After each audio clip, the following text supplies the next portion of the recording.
एक छोटे से बालक थे जिनका नाम था धन्ना जाट, बड़े महान भगत हुए। उनको परिवार की मां ले गई कथा सुनाने, तो कथा में कह रहे थे बिना भगवान का भोग लगाए जो खाता है वो पाप खाता है, भगवान की सेवा करनी चाहिए। तो घर में आए, अपनी माँ से कहा, 8-10 वर्ष के होंगे, कि हमारे घर में तो भगवान है नहीं, भगवान का भोग नहीं लगता, पाप खाया जाएगा, अब कैसे होगा।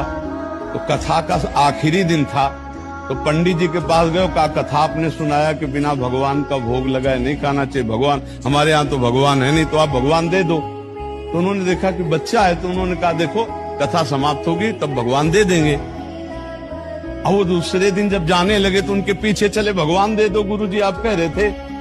तो उन्होंने सोचा लड़का है, इसको ठाकुर जी तो दे नहीं सकते, तो भांग खाते थे, तो भांग का बट्टा ऊपर का, कहा ये भगवान है ले लो। पूरी कथा बड़ी, तो उनका आप कैसे सेवा करेंगे, तो बोले नहा के नहा देना और पवा के पा लेना, बस इतनी सेवा। ओ इतने खुशी हो, देखो विश्वास है क्या, भांग का बट्टा, इतने खुशी हो गए कि मुझे ठाकुर जी मिल गए, मुझे भगवान मिल गए। घर में गए, नहाया और ठाकुर जी को ना, वही मतलब भांग के बट्टा को नाम, और बाजरे की रोटी गरीब आदमी सामने रखा, पाओ प्रभु।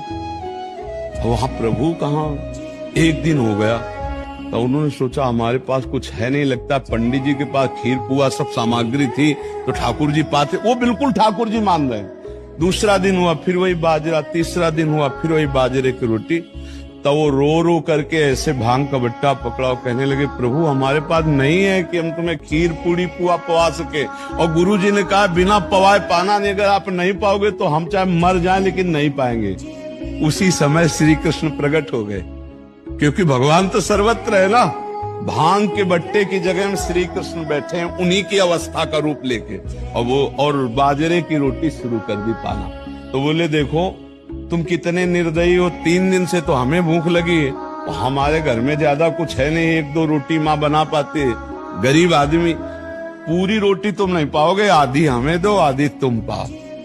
भगवान ने, और फिर जो लीला का विस्तार हुआ कि धन्ना सेठ हो गए, अपार वही